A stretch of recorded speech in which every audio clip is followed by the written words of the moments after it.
Assalamualaikum warahmatullahi wabarakatuh. Perkenalkan, kita dari kelompok 4 akan membahas bab 4 dengan judul Perbandingan Sistem Ekonomi dan Ciri Utama Ekonomi Syariah. Sebelumnya, saya akan memperkenalkan anggota dari kelompok 4, yaitu yang terdiri 1. Fadilah Fairasari, 2. Bella Mengi Mulyawati, 3. Nuryanti Anis Koisah, dan yang keempat Febriani Setianingrum, dan yang terakhir ada Alvina Damayanti. Slide selanjutnya. Slide selanjutnya ada faktor yang mempengaruhi sistem ekonomi. Sistem ekonomi merupakan mekanisme untuk menjawab pertanyaan what, whom, how, atau dapat juga diartikan sebagai strategi negara untuk mengatur kehidupan ekonomi untuk mencapai kemakmuran. Faktor yang mempengaruhi sistem ekonomi ini mempunyai dua faktor, yaitu faktor internal dan faktor eksternal, di mana faktor internal ada 4. Yang pertama yaitu ideologi negara. Ideologi negara ini menjadi pedoman dalam mempengaruhi sistem ekonomi.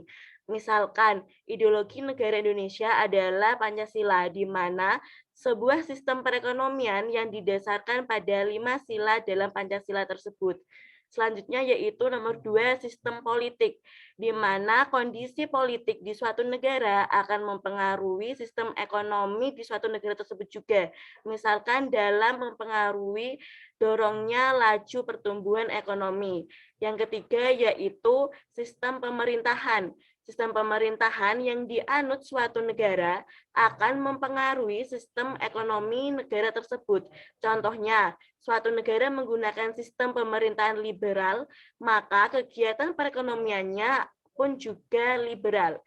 Terus yang keempat ada lambang-lambang sosial, ekonomi, dan budaya masyarakat. Sedangkan selanjutnya yaitu faktor eksternal. Ada 3. Yang pertama yaitu sistem ekonomi yang dianut suatu negara. Yang kedua ada sosial budaya luar negeri, di mana adanya sosial budaya luar negeri ini akan mempengaruhi perilaku dan pikiran individu. Perubahan tersebutlah yang akan mempengaruhi sistem ekonomi.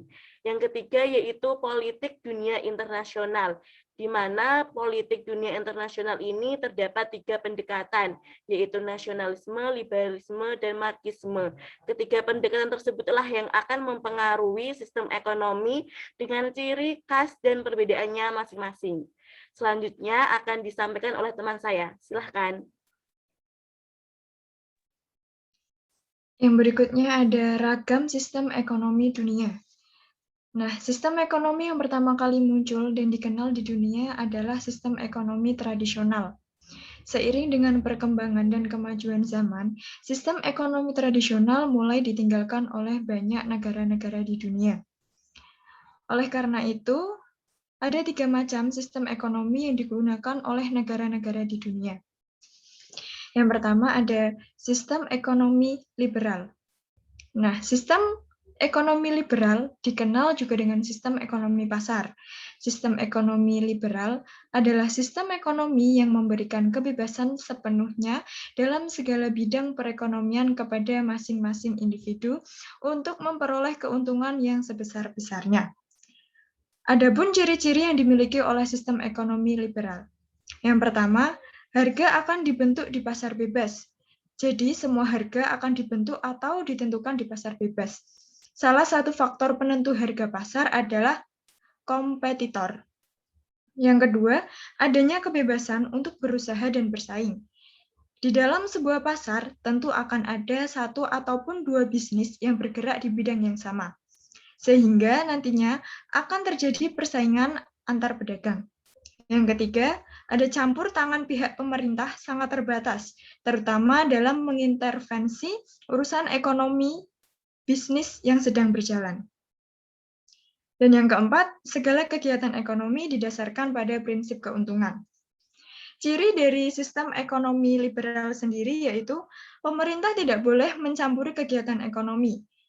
Menurut sejarah, sistem ekonomi liberal sangat menentang campur tangan pemerintah. Alasannya, negara seringkali berperan sebagai wadah untuk menampung kepentingan bisnis yang hanya menguntungkan pihak tertentu saja. Maka dalam sistem ekonomi ini, pemerintah tidak memiliki peran yang signifikan. Yang kedua ada sistem ekonomi sosialis.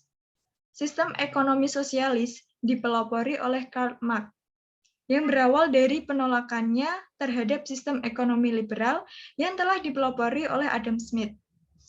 Sistem ekonomi sosialis sendiri merupakan suatu sistem ekonomi di mana seluruh sumber daya dan pengolahannya direncanakan dan dikendalikan oleh pemerintah. Adapun ciri-ciri sistem ekonomi sosialis. Yang pertama, pemerintah mengatur semua sumber daya produksi dan pihak individu ataupun swasta tidak mempunyai hak wewenang serta kebebasan dalam memiliki sumber daya yang ada. Yang kedua, adanya anggapan kesamaan status sosial. Antara golongan miskin dan kaya sama-sama berhak untuk mendapatkan keuntungan dalam berusaha. Yang ketiga, di dalam sistem ekonomi ini, pemerintah merupakan satu-satunya pihak yang berkuasa dalam merencanakan dan memutuskan suatu hal yang berkaitan dengan ekonomi. Yang keempat, tidak ada persaingan bebas, sehingga membuat eksistensi pengusaha menjadi lebih sedikit di negara tersebut. Yang kelima, pemerintah merupakan pusat dalam pengambilan keputusan terhadap semua kegiatan ekonomi, mulai dari perdagangan luar negeri, konsumsi, distribusi, dan juga investasi. Yang keenam, terciptanya pemerataan kesejahteraan masyarakat secara menyeluruh. Yang ketujuh, jumlah produksi menjadi terbatas, sebab semuanya berhubungan dengan kemampuan produksi dan juga kebutuhan pasar. Adapun contoh dari sistem ekonomi sosial ekonomi sebelumnya. Sistem ekonomi campuran adalah sistem yang berusaha mengurangi kelemahan-kelemahan yang timbul dalam sistem ekonomi berpusat dan sistem ekonomi pasar. Dalam sistem ekonomi ini, kebebasan dan hak individu atau perusahaan dalam menentukan kegiatan ekonomi masih diakui, tetapi pemerintah juga ikut campur dalam perekonomian sebagai stabilisator ekonomi dengan memberlakukan berbagai kebijakan. Selain sebagai stabilisator, peran pemerintah dalam sistem ini juga untuk mencegah terjadinya konsentrasi yang terlalu besar di tangan satu orang atau kelompok swasta serta untuk membantu golongan ekonomi lemah.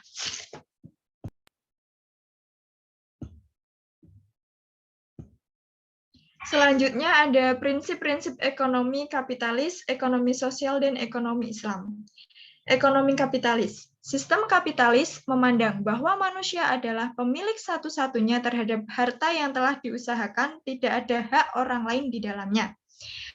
Adapun faktor pendorong ekonomi kapitalis. Yang pertama, pandangan terhadap eksistensi individu sebagai pusat dunia dan tujuan yang akan diraih. Yang kedua, adanya tujuan untuk merealisasikan kekuasaan terbesar bagi kepentingan individu dengan mempertimbangkan bahwa kepentingan umum dinyatakan sebagai kumpulan kepentingan individu.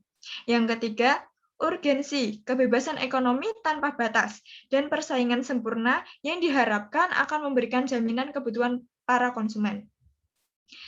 Kelemahan dari ekonomi kapitalis sendiri itu yang pertama, munculnya kesenjangan keseimbangan dalam distribusi kekayaan antar individu dan sarana produksi hanya akan terkumpul pada satu kelompok. Yang kedua, timbulnya krisis dan merajalelanya kejahatan. Yang ketiga, meningkatnya praktik monopoli secara empiris, aplikatif, dan yuridis sebagai bagian dari usaha untuk melemahnya persaingan. Dan yang terakhir, kebebasan tanpa batas dalam pekerjaan dan alokasi kekayaan tanpa memperhatikan halal haramnya. Dan berikutnya akan dipaparkan oleh rekan saya. Selanjutnya yaitu ekonomi sosialis. Ekonomi sosialis memandang bahwa segala bentuk sumber kekayaan dan alat-alat produksi adalah milik bersama masyarakatnya. Ada dua faktor pendorong ekonomi sosialis. Yang pertama, dilihat dari sudut pandang masyarakat. Sistem ekonomi sosialis menciptakan dua kelompok masyarakat yang saling bertentangan, yaitu kelas pemilik modal dan kelas buruh. Yang kedua, dari sudut pandang ekonomi. Praktiknya, sistem sosialis hanya menyebabkan terjadinya krisis produksi yang berlebihan secara periodik setiap 7 atau 10 tahun, sehingga terjadi pailit. Kelemahan dari ekonomi sosialis yang pertama yaitu adanya kontradiksi antara kecenderungan yang ditetapkan oleh sistem sosialis dengan naluri untuk memiliki. Yang kedua, gradasi kedudukan individu pada derajat budak dalam periode yang penuh dengan ketidakadilan dalam masyarakat. Yang ketiga, semakin menyempitnya sumber pendapatan negara. Selanjutnya, ekonomi Islam atau ekonomi syariah. Ekonomi syariah adalah sistem ekonomi yang mengimplementasikan nilai dan prinsip dasar syariah, bersumber dari ajaran agama Islam. Nilai dan prinsip syariah bersifat universal dalam segala aspek kehidupan, termasuk dalam kegiatan ekonomi dan keuangan. Sumber dari ekonomi syariah atau ekonomi Islam yaitu Al-Quran dan Al-Sunnah. Tujuan ekonomi syariah adalah membawa kepada suasana kebahagiaan di dunia dan di akhirat, berbeda dengan ekonomi konvensional yang hanya untuk kepuasan di dunia saja. Konsep harta sebagai wasilah dalam Islam, harta bukanlah tujuan hidup, tetapi sekedar wasilah atau perantara untuk mewujudkan perintah Allah. Selanjutnya yaitu perbedaan konsep ekonomi kapitalis, Islam, dan sosialis. Ada 3 konsep. Yang pertama yaitu sumber kekayaan. Sumber kekayaan ekonomi kapitalis dan sosialis yaitu sangat langka, sedangkan Islam sumber kekayaan alam semesta dari Allah. Konsep yang kedua yaitu kepemilikan. Untuk ekonomi kapitalis, setiap pribadi dibebaskan untuk memiliki semua kekayaan yang diperolehnya. Untuk ekonomi Islam, kepemilikannya bersumber dari Allah. Sedangkan ekonomi sosialis, sumber kekayaan didapatkan dari pemberdayaan tenaga kerja atau buruh. Konsep yang terakhir yaitu tujuan gaya hidup perorangan. Untuk ekonomi kapitalis, tujuan gaya hidup perorangannya yaitu untuk kepuasan pribadi. Sedangkan ekonomi Islam yaitu untuk mencapai kemakmuran atau sukses atau al-falah di dunia dan di akhirat. Untuk ekonomi sosialis, tujuan gaya hidup perorangan yaitu untuk kesetaraan penghasilan di antara kaum buruh. Selanjutnya akan disampaikan oleh rekan saya. Selanjutnya yaitu prinsip dan ciri utama sistem ekonomi syariah. Secara umum, prinsip-prinsip ekonomi syariah berpijak pada beberapa hal ini. Yang pertama, tauhid atau keesaan Tuhan. Semua yang dikerjakan nantinya akan dipertanggungjawabkan kepada Allah Subhanahu wa taala. Hal ini karena adanya keyakinan bahwa seluruh sumber daya yang ada di bumi adalah ciptaan dan milik Allah Subhanahu wa taala. Sedangkan manusia hanya diberi amanah untuk memiliki, mengelola, dan memanfaatkannya untuk sementara. Yang kedua, keadilan. Penerapannya dalam ekonomi adalah manusia tidak boleh berbuat jahat kepada orang lain dan merusak alam hanya untuk keuntungan pribadi. Yang ketiga, hasil. Dalam Islam ada laba atau keuntungan di dunia dan di akhirat. Maksudnya yaitu dalam Islam hasil atau laba tersebut yang diperoleh di dunia akan juga dibawa ke akhirat. Yang keempat yaitu nubuwah atau kenabian. Menjadikan sifat dan sikap Nabi sebagai teladan dalam melakukan segala aktivitas di dunia. Kita harus meniru perilaku Nabi, khususnya di bidang ekonomi yaitu sidik atau benar atau jujur. Amanah yaitu dapat dipercaya atau tanggung jawab. Fatonah, kecerdikan, dan tablik yaitu dapat menyampaikan atau berkomunikasi dengan baik. Dan terakhir, khilafah atau pemerintah. Perannya adalah memastikan bahwa perekonomian suatu negara berjalan dengan baik atau sesuai dengan syariah tanpa distorsi atau pelanggaran. Next. Selanjutnya yaitu prinsip yang menjadi tiang ekonomi syariah. Yang pertama, multi-type ownership atau kepemilikan multijenis, yaitu dalam ekonomi Islam, kepemilikan swasta tetap diakui, tetapi untuk menjamin keadilan, maka cabang-cabang produksi yang strategis dapat dikuasai negara. Yang kedua, freedom to act atau kebebasan bertindak atau berusaha, yaitu setiap individu bebas untuk bermuamalah. Pemerintah bertindak sebagai wasit untuk mengawasi perilaku ekonomi agar tidak terjadi distorsi atau pelanggaran syariah. Yang ketiga, social justice, yaitu keadilan sosial. Dalam ekonomi Islam, pemerintah bertanggung jawab menjamin pemenuhan kebutuhan rakyatnya dan keseimbangan antara yang kaya dan miskin. Selanjutnya akan dipaparkan oleh rekan saya. Selanjutnya yaitu ciri-ciri ekonomi syariah menurut Muhammad Abu Zahra. Ia menyatakan bahwa ada 3 sasaran hukum Islam, yaitu yang pertama, penyucian jiwa agar setiap muslim dapat menjadi sumber kebaikan untuk masyarakat dan lingkungannya. Yang kedua, tegaknya keadilan dalam masyarakat. Keadilan yang dimaksud meliputi aspek kehidupan di bidang hukum dan muamalah. Yang ketiga, tercapainya suatu kemaslahatan atau puncak. Para ulama sepakat bahwa puncak sasaran mencakupi 5 jaminan dasar, yaitu 1. Kemaslahatan keyakinan agama atau al-din. Kedua, kemaslahatan jiwa atau al-nafs. Ketiga, kemaslahatan akal atau al-aql. Yang keempat, kemaslahatan keluarga dan keturunan atau al-nas.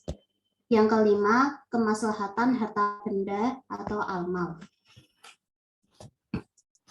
Dari pemaparan materi tersebut, kami menyimpulkan bahwa perbedaan dari sistem ekonomi dan ciri utama sistem ekonomi syariah yaitu strategi dari negara untuk mengatur kehidupan ekonomi dalam mencapai kemakmuran di dunia. Sedangkan untuk sistem ekonomi syariah yaitu sistem ekonomi yang mengimplementasikan nilai dan syariah agama Islam dalam kegiatan ekonomi demi kemakmuran atau kebahagiaan dunia akhirat. Sekian presentasi dari kelompok 4. Mohon maaf apabila ada kekurangan dari penyampaian materi kami. Terima kasih. Wassalamualaikum warahmatullahi wabarakatuh.